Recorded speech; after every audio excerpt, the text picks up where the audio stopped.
Hello, hello, hello. How are we doing? So, wait for people to join the live as per normal.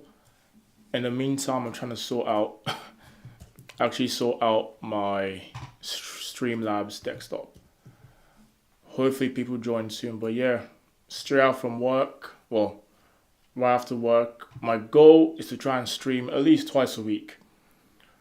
But no, work was good. Thanks for asking. No one asked, but I'm just gonna say it anyway. Let's make sure I'm connected. One second. Okay, so I'm actually not connected. Let's make sure this is actually connected.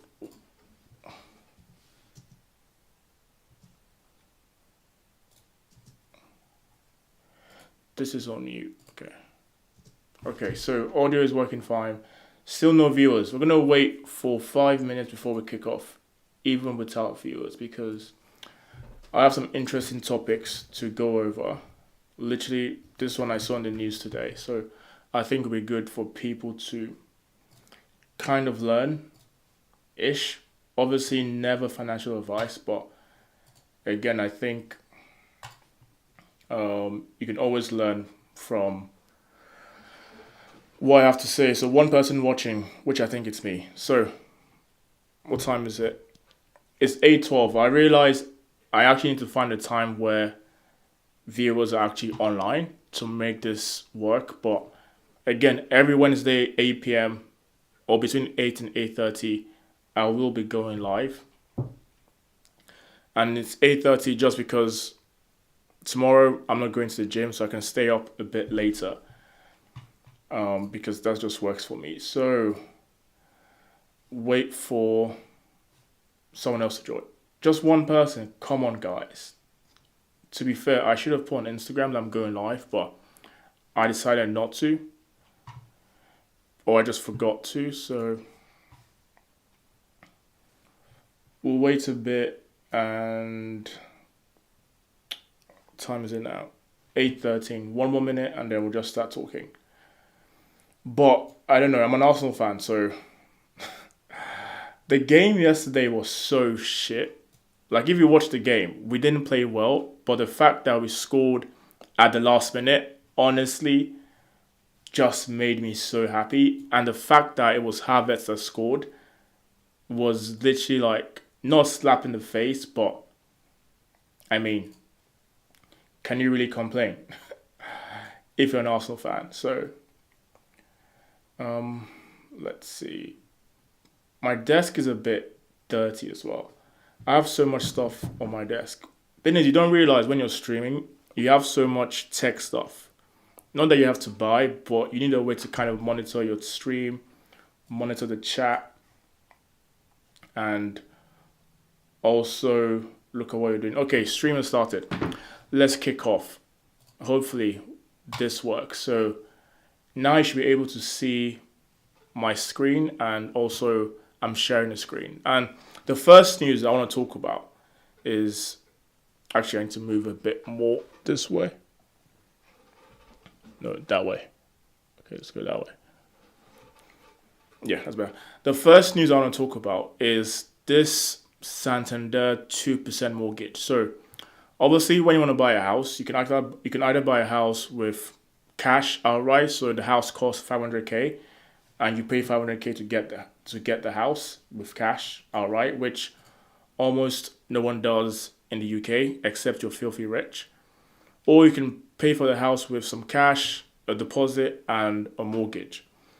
Those are the two ways you can buy a house. Outright cash, house costs 500k, you pay cash 500k, you get the house, or you finance the house purchase with a mortgage. So typically for most UK lenders, you need a mortgage of 10%. That's always the rule. So if the house costs 500 grand, your mortgage or your deposit should be 50 grand, and then you borrow for 50 grand and you pay interest on that 450 grand over the course of the mortgage. So the mortgage could be 20 years, 30 years, 35 years, whatever, but you're going to pay of that mortgage on top of interest over the course of the mortgage. Okay. Now, Santander have come out with a mortgage that is just requiring a 2% deposit. 2%, which means the loan to value ratio will be 98%. You are going to borrow 98% of the house price, which I think is crazy. Obviously, from Santander's point of view, again, never financial advice, but from Santander's point of view, they're gonna more or less spin it as this is to enable people to get on the housing market quicker. So obviously, because you need less or a small deposit, then you can actually buy a house quicker. Now, let's actually think about this, right? In fact, you know what? Let's actually just click on an article by The Sun. Hopefully, the article is not tapped. So,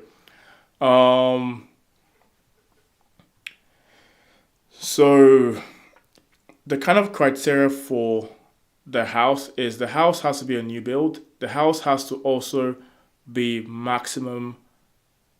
I think the house price has to be maximum 500K. So technically, you can get a 500K house by putting down just 10 grand, which again I think is kind of absurd because yes, you might be able to afford the house, but what you need to consider is on that house, you're going to pay, your monthly payments are going to be extremely high, and also you're going to pay a lot of interest because obviously your loan to value is 98% and most of the value of the house is in the mortgage. So again, not financial advice. I'm not saying this product is good or is bad. I'm just giving you the facts to say it's going to have to work for your own personal situation. Because if you're trying to save money by not putting down a big deposit, but then your monthly payments are so high that you have no cash left over at the end of the month, then is it really worth it?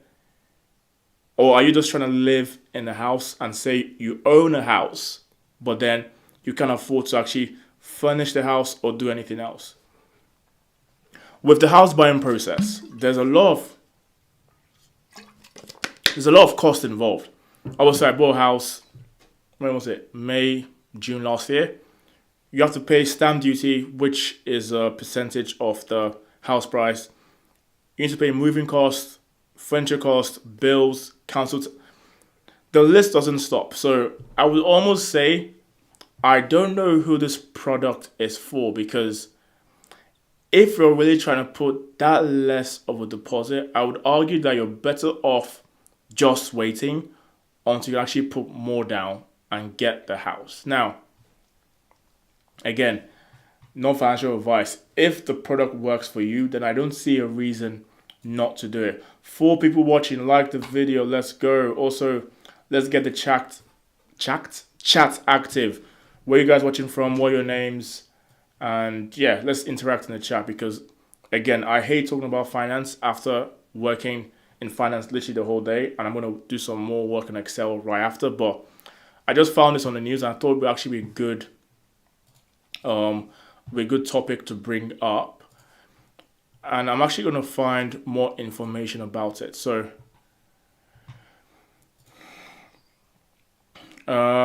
yeah, from what I can see, this article is quite good. So it actually shows us a bit more information. So as we can see, let me zoom in a bit more. First time buyer only. So the lowest deposit you can put on is 10 grand. And the maximum loan is 500 grand. So it's quite interesting. And the maximum term of the loan can be 40 years. Again, if you're just joining, we are talking about this new Santander product where I'm not looking for a mortgage, mate. Where you can put down 2% deposit and get a house worth up to 500K. And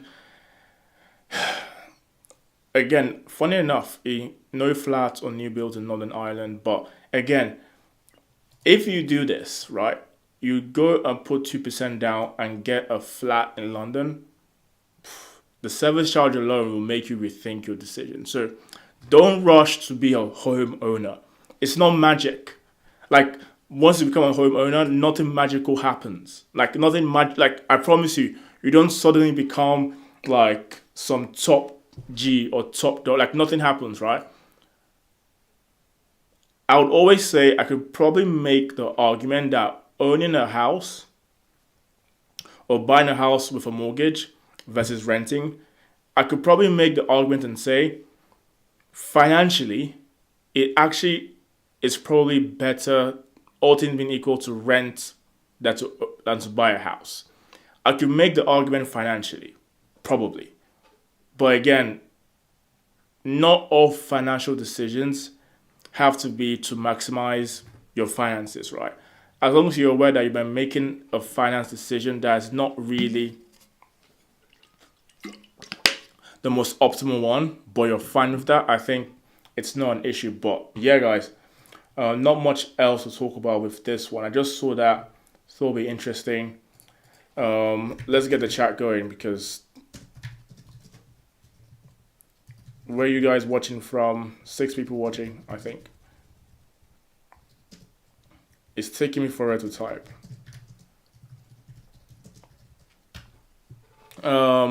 Saw this and thought, yeah, why not talk about it?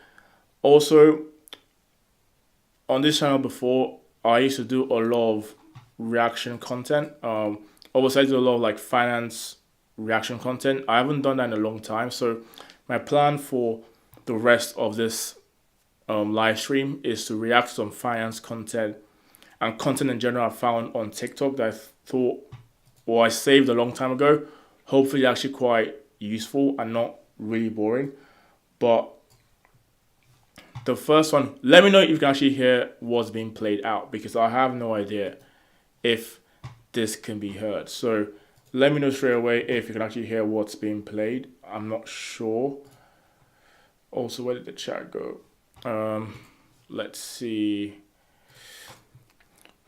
Reaction. Okay, this is Steve Bartlett. I think everyone hates and loves him, but this guy, watching from the States. What state? What state are you watching from? What state? Okay. Is this on mute? It's on mute. Let me know if you can hear what's being played as well. Your savings isn't to raise your income, it's to raise your humility. Yeah. I think you get there when you realize like nobody's looking at you as much as you are, and nobody cares about your Range Rover and your Rolex as much as you did. They may have meant a lot to you, but no. One of the most powerful ways to increase your savings isn't to raise your income, it's to raise your humility. Yeah. I think you get there when you realize like nobody's looking at you as much as you are, and nobody cares about your Range Rover and your Rolex as much as you did. They may have meant a lot to you, but no one else was thinking about them that much because they were busy thinking about themselves. They were busy thinking about their own car. And you realize how much modern spending, and this has increased in the social media age the last 10 or 15 years, is trying to get strangers' attention. It's trying to put on a show. I mean, it's completely true, right? Most things people buy is not that they actually like or want it. It's they think buying this will give them some sort of perception to other people. And when you actually extrapolate this across bigger purchases, people buy a Mercedes just to say they have a Mercedes. Literally, it's not because they actually want a Mercedes, but they think when I get a Mercedes, I'm going to get girls, going to get into clubs easier. And these guys are financing a Mercedes, paying $2,000 a month, living with their mom still, and then complaining at the end of the month they have no money to invest. I can't lie, maybe for me it's a bit different. Growing up in Nigeria, as far as I'm concerned, if you're not buying, if you really want to flex, if you really want to show me that yes, I'm a big boy, you buy the Mercedes, you buy the G-Wagon outright. If it's not outright, then I don't want to hear about it. If you're leasing it, bro, get away. Like, real ballers are buying the car outright, cash, no finance. If you're financing, you're not a big boy. I promise you. Like, now some idiot will say, Jeff Bezos probably finances a 50 million mansion. Yeah, probably. But you get the point. Growing up in Nigeria, the real wealthy people finance their shit outright. They don't have time to be doing mortgage, and to be fair, the financing system in Nigeria is not the best. So, again, the sooner you realize that no one is actually looking at you, the same way you think people are, the better for you. Honestly, put on a performance for people that you think are paying attention to you, but they're absolutely not. They're They're not really paying not. any attention to you whatsoever. Raising your humility is one way to think about it, but it's also just real. honestly, if you're financing it, you're an elephant. Honestly, you are. Who do you want attention from? It's different for everybody. For me, I want my wife, my kids, my parents, and like 3 friends to love me. Yeah. And I desperately care about their attention. I desperately care what my kids and my wife and my parents think of me. And it's fundamental to my happiness. And from there, it declines real quick. You know, there's a couple. I mean, honestly, the thing is, it's funny him saying this because I've had this mentality since I was in secondary school. And not because I'm some visionary or I'm gifted. To me, it's just like the only person's opinion I cared about growing up was my immediate family. Not even my aunts and uncles. I didn't care about how they perceived me or what they thought about me because they couldn't affect my life. The only people's opinion I cared for was my dad, my mom, and my siblings. Again, if we kind of move on to, or I talk about where I am in life now, the only people's opinion I care about is my wife, immediate family of my wife and myself, and the person that pays my bills at work. Everyone else is so irrelevant. Like, when you realize the opinions of, or the people's opinions you care about cannot actually affect your life, then you start to live life without any sort of fear. The reason why I could literally decide, I think it was last week or earlier this week, to start streaming is because I didn't care for anyone's opinion if this flopped or not. And outright, I didn't care. I've not thought about streaming before. I was coming back from work one day and I said, you know what, why not stream? And if it flops, it flops. I don't care. And I couldn't care if someone I follow on Instagram is like, why is this guy trying to, like, I couldn't care less. The only opinions you should care about are those that love you, so your family or your significant other, and the person paying your bills. Because obviously, if they pay your bills at work, then obviously you need to care about what they think about you. Don't waste your time worrying about some random mother effer on Instagram or some random guy in your comments. Like, F them. They don't pay your bills, why do you care? Like, honestly, think about it. Why do you care about some random person commenting? Like, why do you really care? I have another video by Steve Bartlett. I just need to find it now. Okay, let's see. Okay, this one is going to shock you guys because it's kind of satire, but again, let's just watch it. I could say in an interview with you, that would be immediate red flags. So can you talk to me about work-life balance in this organisation? Sorry, Dave. Actually, let me start the video from the I'm beginning. leaving. 1 second. Get out! Trying to do this TikTok rewind is always long. Tell me some sentences I could say in an interview with you, that would be immediate red flags. So obviously the setting is you've come for an interview with her as the interviewer, and he's asking what are some questions I could ask you that would be a complete red flag. So can you talk to me about work-life balance in this organisation? Sorry, babe. I'm leaving. Get out! Here's the thing. Work-life balance is your problem. Like, that's yours to figure out. Because the way we run organisations now is that no one misses a dentist appointment or a doctor's appointment or a haircut or their kids' parent-teacher conference at our organisations. That's just not how we work anymore, right? Do you know what? She's not, like... First of all, I would not ask that question at an interview. It's a stupid question to ask because they're always going to say what you want to hear anyway, most of the time, except you meet or you're getting interviewed by the wrong MD or the right MD in this case. And he will tell you, listen, we work a lot. We have resources available to help you manage your work-life balance. But again, like you said, work-life balance, or you trying to find work-life balance, is actually on you to do. The company can give resources, can try and help you, but honestly, it's on you to find work-life balance. And the workload at your firm is not going to change because you join.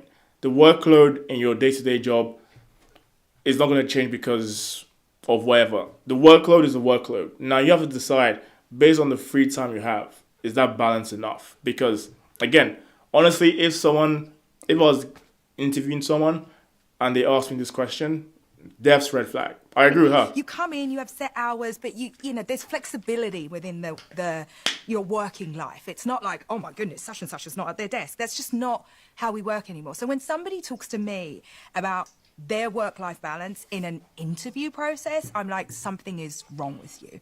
You haven't been able to figure that out. That's not the way you win this interview. Tell me.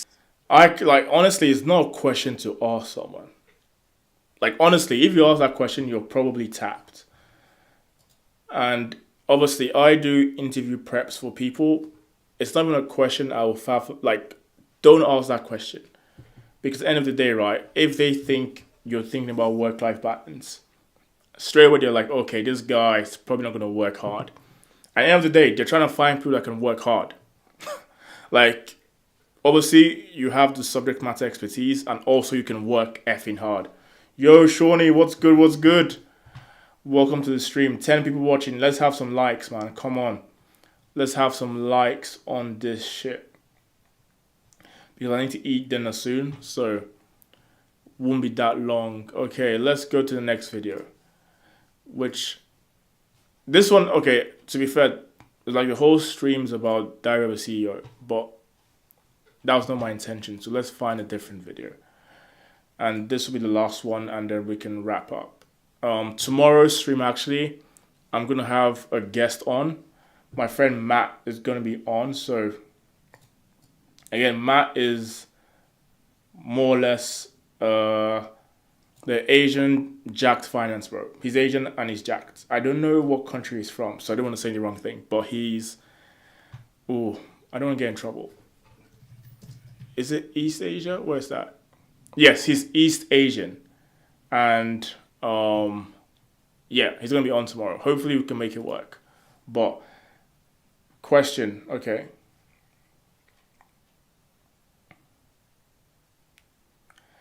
So, Andrew, you asked the question, I'm interested in the culture of the investment team. How do you work together day to day? And how is feedback typically given or acted on? Okay, if there were a list of questions to, obviously, before I answer that question, I'm going to find a way to try and put questions on screen. So I wouldn't ask that question. It's not a bad question to ask, but I wouldn't just ask it.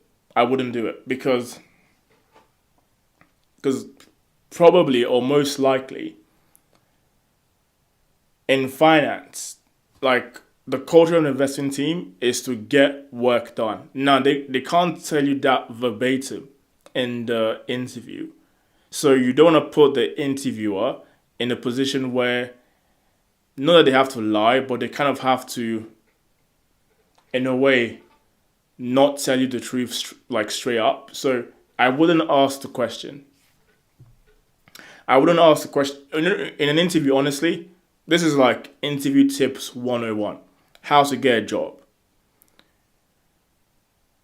For the interview, always research the person on LinkedIn. Find out who the person is, or if you know who the person is, you know the name. Find out what the person likes on LinkedIn. What they liked, what they repost. Check their Facebook. What do they like? What do they repost? What are they into? If the person's into cycling, try and learn about cycling to talk about it in the fake way. More or less, you want to appease the person's ego. Any question that doesn't appease the ego of the person of the interviewer, it's kind of a waste of time. No one's going to tell you this, but you can appease the ego, you will get the job. If you can show interest in not just a job, but in the person, yeah, you get the job. Obviously, don't make it obvious that you research the person. That's why all of a sudden you're into cycling or running. But still, find out what the likes and dislikes are. I'll give you this experience. When I was interviewing for, I can say it now, when I was interviewing for RBC, and this was for my summer internship, the person interviewing me, I found out that they were really into climate and ESG and all that stuff. And I literally read up on it, and a lot of the questions I asked the person were about climate and ESG. And straight away, like, at the back of the person's mind, like, oh, this guy has at least a similar interest to me. Like, I'm going to give, like, he's going to remember you outside the interview because you actually talked about something he also likes. So, not a bad question to ask, but I would try and stay away from what the culture is because they assume you should know. Like, if you go into an interview and you ask the Goldman Sachs MD, what's the culture of Goldman Sachs? He expects you to know, and what do you actually want him to say? But not a bad question, but stay away from it. Okay.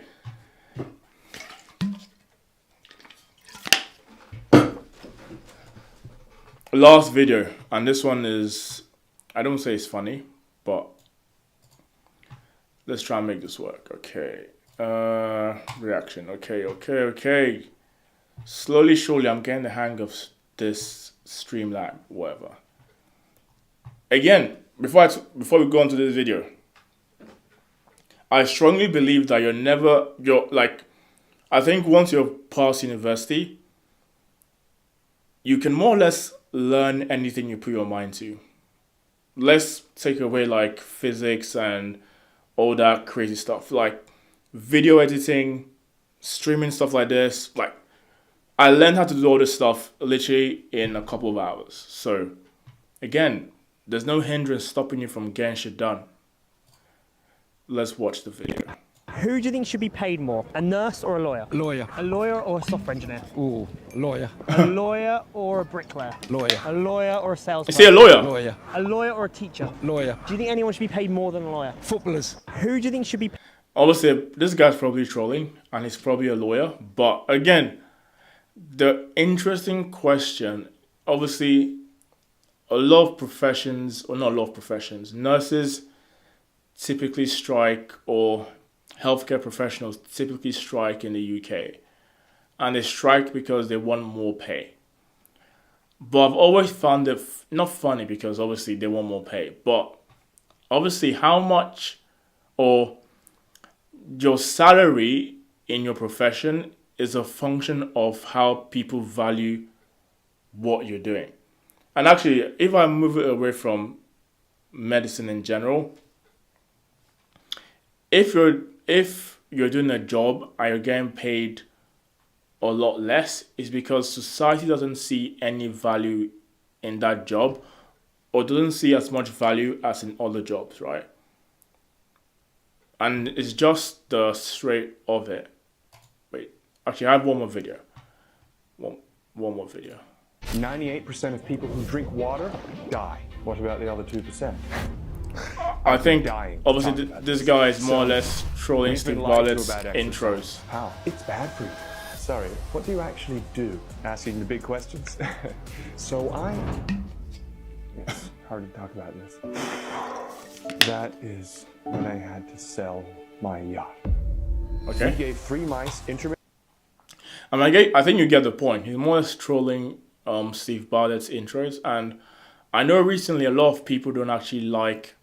I've seen a lot of hate about his podcast and stuff, and I think one of the biggest reasons I've seen online is people don't trust him, and he's always bringing on experts. But then one expert says water every 2 hours is good. The next one comes along 2 weeks later to say water is bad. So it's more or less bringing experts that contradict themselves. And end of the day, right, his job is to bring on different experts and have you listen to them, and for you motherfuckers to make up your own mind.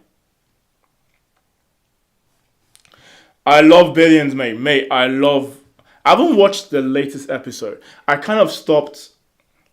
I think I definitely watched season 1 to 3. When is her name Taylor? When she got her own hedge fund, I watched that season, but I don't think I've watched the latest one. I haven't really kept up with it since Bobby more or less, I think since he more or less left the firm. Since he left the firm, I haven't really kept up with it, but season 1 to 3, I loved it. I loved Billions, man. It was a good show. Good show. What was the... Do I think you could... Obviously, Billions is about a hedge fund, so... I don't work in a hedge fund, so I don't know, but obviously the way they make it seem is like they want to go short oil, or they want to go short US oil, and they'll basically then try and... Season 7, I'm on season 4, mate. I need to watch it.